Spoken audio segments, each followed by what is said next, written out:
It was a big day for GCW over the weekend. Highest in the Room 3 in LA at the Ukrainian Cultural Center. It was Effie taking on Matt Cardona. And so the scene was Matt Cardona. He was lining up a belt shot on Effie when a disguised individual in a hoodie with a face covering enters the ring and nails Cardona with a bat shot.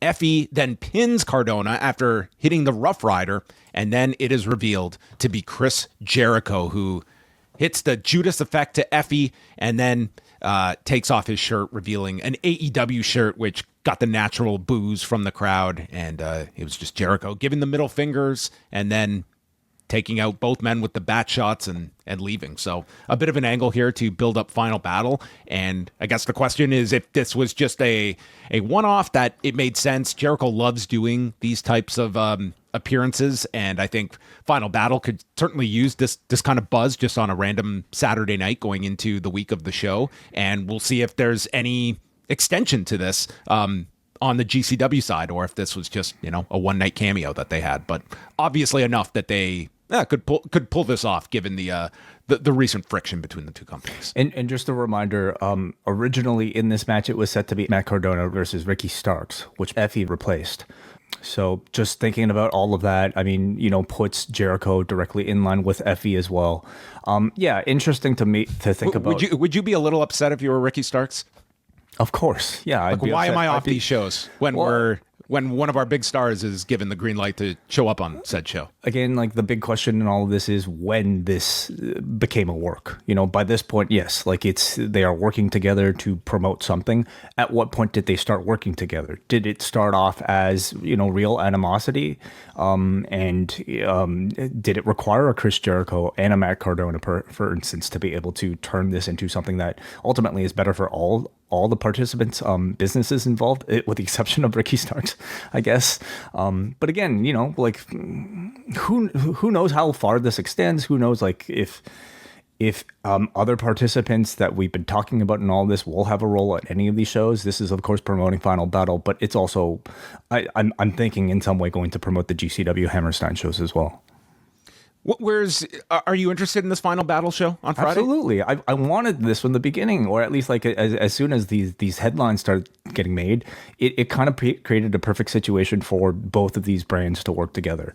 Now, we're not talking about GCW and AEW working together. In a way we are, because Cardona versus Jericho is such an AEW program, but I think an ROH... And it's also probably an angle that, Jericho is steering the ship on this one. And, if he's going to, he is... I don't know if just your rank-and-file AEW performer could necessarily push something like this through. I think this is Jericho's story for Final Battle. And this is, as much as, Athena's title defense is probably going to be a big story coming out of the show, going in, it is all on Jericho and Cardona that is getting all of the promotion for this, to carry this show. Yeah. I hope coming out of the show, people will be talking about, Billy Starks versus Athena as the match. But going into it, you need that extra level of attention that I think a Chris Jericho and now this sort of GCW relationship can provide. So in that sense, I think it's really the best for everybody involved. Certainly ROH is something that you could probably take those chances with in a way that maybe Tony might be a little bit more hesitant to do with an AEW. I think ROH could use this sort of underground type of quote unquote invasion, sort of buzz. Jericho, quite frankly, could really benefit from being involved in something like this, as much as I think his name seems to maybe for a lot of people tarnish a lot that's going on right now. I actually think it's really novel to see somebody of his stature be involved directly in the middle of something that has been talked about so much. And I think it's beneficial for GCW. How much have we talked about this GCW show over the past week? Doesn't it surprise you how much we've been discussing it as a result of these stories? I mean, all the stuff with Effie, I think, it did. I think you just bring the show up more. It will be interesting to see once we cut, we're a month away from this show and how much buzz they can garner over this next month to get that word out.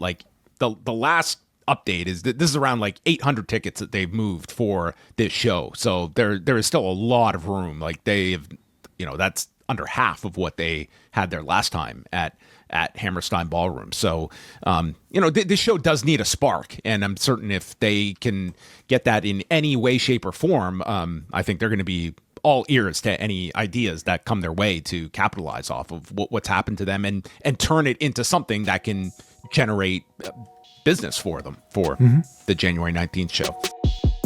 If you like this video, consider joining our Patreon, the Post Wrestling Cafe. Multiple bonus podcasts every week, ad-free shows, and access to our full archive. Otherwise, a like and subscribe is much appreciated. Thank you for watching.